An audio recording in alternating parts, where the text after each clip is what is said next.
और भारतीय जनता पार्टी जो हिंदुस्तान की ही नहीं, विश्व की सबसे बड़ी राजनीतिक पार्टी है। और मैं प्रेस के दोस्तों से भी कहना चाहता हूं, प्रेस के दोस्तों से, हमारी कोई भी बात गलत हो, कोई भी बात झूठ हो, आप उसे अखबार के पन्नों पर लिख देना।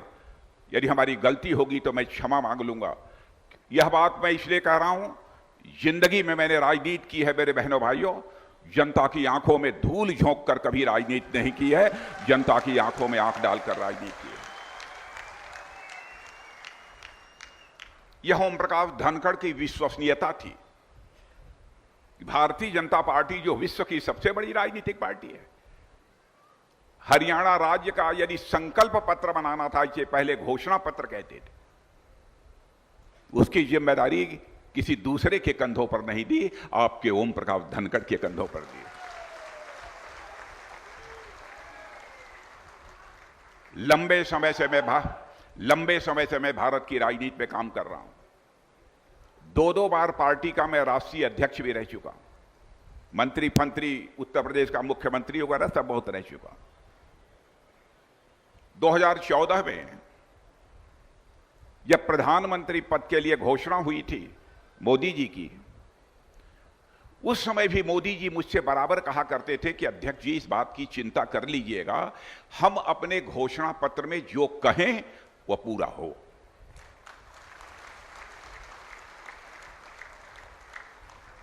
उनका मेरे ऊपर भरोसा था, विश्वास था। 2019 में मैं भारत का गृह मंत्री था। उस समय भी जब घोषणा पत्र बनाने की बात आई तो मोदी जी ने कहा, राजनाथ जी आप ही घोषणा पत्र बनवाइए, आप ही के ऊपर यह जिम्मेदारी है, क्योंकि मैं जानता हूं कि यदि घोषणा पत्र आप बनाएंगे तो जो कहेंगे वही होगा।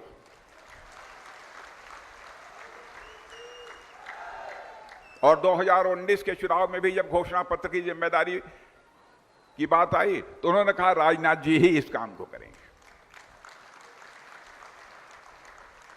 और हमारे यहां की परंपरा रही है, भारत की रीत ही सदा से चली आई, प्राण जाई पर वचन न जाए। और मैं यकीन दिलाना चाहता हूं, ओम प्रकाश धनखड़ ने जो कुछ भी कहा है होकर रहेगा मेरे बहनों भाइयों। न हो तो यहां के लोगों से मैं कहना चाहता हूं, दिल्ली दूर नहीं है, हरियाणा के लोग बड़ी संख्या में बराबर मुझसे मिलते रहते हैं, आप मुझसे मिलकर उसकी शिकायत कर सकते हैं। हरियाणा की धरती का जहां तक सवाल है, यह किसानों की धरती है, जवानों की धरती है। इस देश को धन धान्य से परिपूर्ण करने में अहम भूमिका निभाई है किसी ने तो किसानों ने निभाई है मेरे बहनों भाई। भारत की सीमाओं की रक्षा का जहां तक प्रश्न है, मैं जानता हूं हिंदुस्तान के हर राज्य से नौजवान सेना में भर्ती होकर भारत की सीमाओं की सुरक्षा करते हैं, लेकिन हरियाणा राज्य एक हिंदुस्तान का एक ऐसा राज्य है कि सर्वाधिक योगदान सेना की भर्ती में यदि कोई देता है तो हरियाणा की धरती देती है। ऐसी सारी वीर सपूता माताओं का भी अभिनंदन करना चाहता हूं जिन्होंने ऐसे बहादुर नौजवानों को पैदा किया है अपनी कोख से। बहनों भाइयों, हरियाणा का जहां तक प्रश्न है, हरियाणा के लोग देश और हित के लिए संघर्ष करना जानते हैं और आदिकाल से लगातार यह संघर्ष करते चले आए हैं। यह हरियाणा की ही धरती है, यहां पर कुरुक्षेत्र है और यहीं पर भगवान श्री कृष्ण ने गीता का ज्ञान देने का काम किया था मेरे बहन भाइयों। एक यह ऐसी धरती है। आज इसीलिए मैं आप लोगों से कहने आया हूं कि आपने यहां पर पिछले 10 वर्षों में लगातार भारतीय जनता पार्टी की सरकार को काम करते हुए देखा है। यहां पर मनोहर लाल जी खट्टर हमारे मुख्यमंत्री थे, बाद में उनको केंद्र में जब लेने का फैसला हुआ तब नायब सिंह जी सैनी के ऊपर यह जिम्मेदारी सौंपी गई। बहनों भाइयों, मैं जानता हूं कि मनोहर लाल जी खट्टर के बारे में भी इधर उधर बहुत सारी लोगों बातें करते हैं, लेकिन मनोहर लाल खट्टर को भी मैं अच्छी तरह जानता हूं और मैं दावे के साथ कह सकता हूं, भले ही कोई यह कहे कि मनोहर लाल खट्टर ने यह काम किया, यह नहीं किया, लेकिन कोई मां का लाल उंगली उठाकर नहीं कह सकता कि मनोहर लाल खट्टर के दामन पर कोई भ्रष्टाचार की दाग लगी हुई है मेरे बहनों भाई।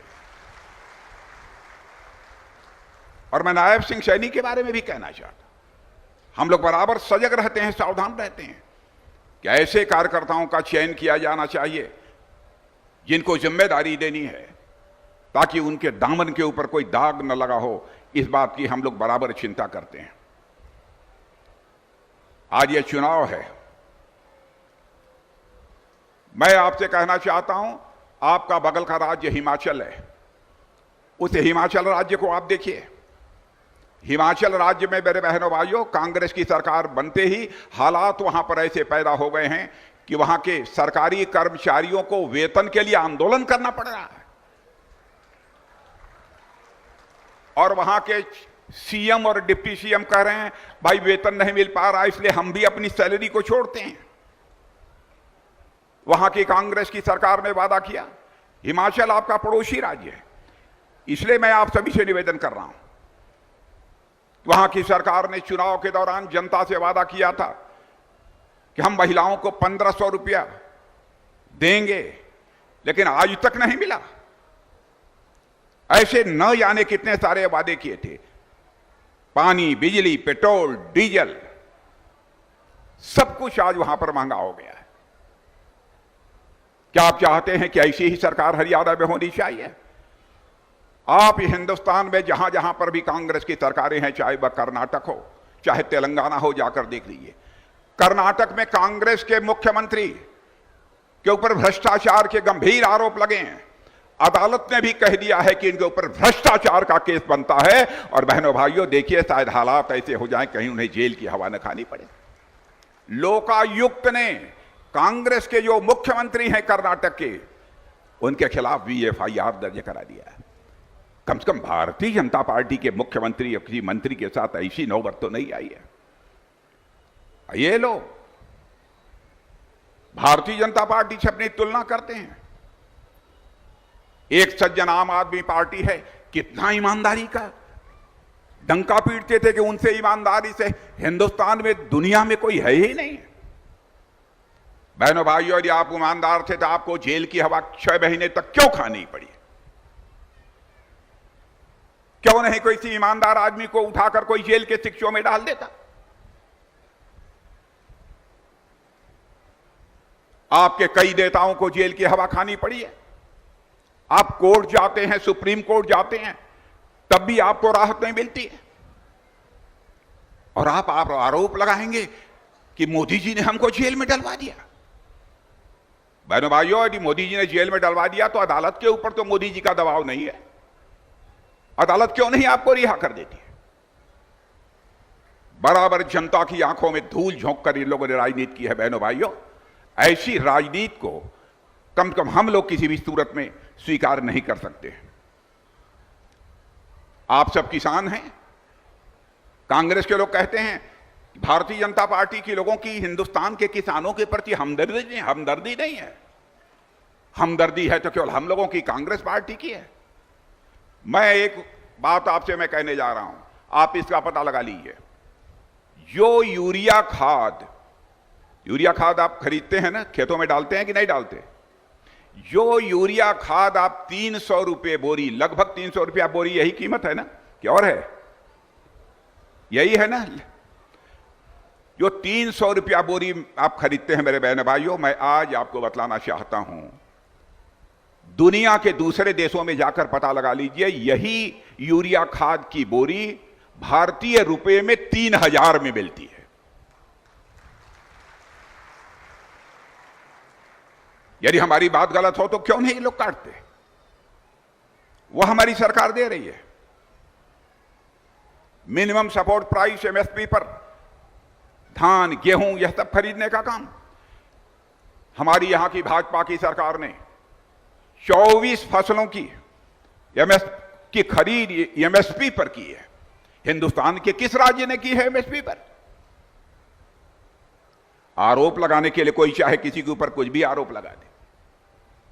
हम लोगों ने जो कुछ भी कहा है बहनों भाइयों, अक्षरशः इसका पालन किया है। कांग्रेस कभी कहती है कभी जाति पात की बात उठा देगी, कभी अगड़े पिछड़े की बात उठा देगी, कभी दलित की बात बिठा देगी। अब कहते हैं भारतीय जनता पार्टी दलित विरोधी है। बहनों भाइयों, मैं कहना चाहता हूं, दलित विरोधी यदि कोई है तो कांग्रेस पार्टी है। आपने देखा उन्हीं की कांग्रेस पार्टी की एक बहन ने, जो नेता है, कद्दावर नेता है यहां की, उनके बगावत करने की नौबत आ गई। क्यों ऐसे हालात हुए?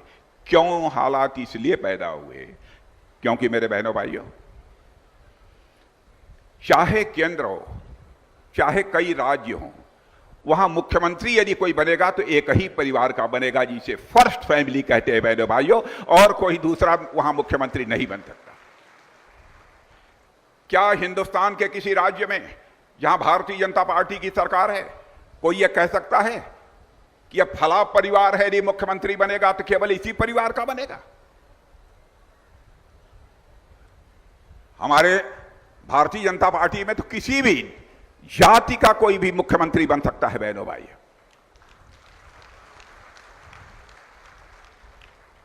और आपने देखा होगा कि हम लोगों ने जो कुछ भी कहा है बहने भाइयों, अक्षर से उसका पालन किया है, और इस सच्चाई को कोई नकार नहीं सकता। मैं जानता हूं इस क्षेत्र के बहुत सारे लोग दुनिया के दूसरे देशों में रहते हैं, आप उनसे बात कर लीजिएगा।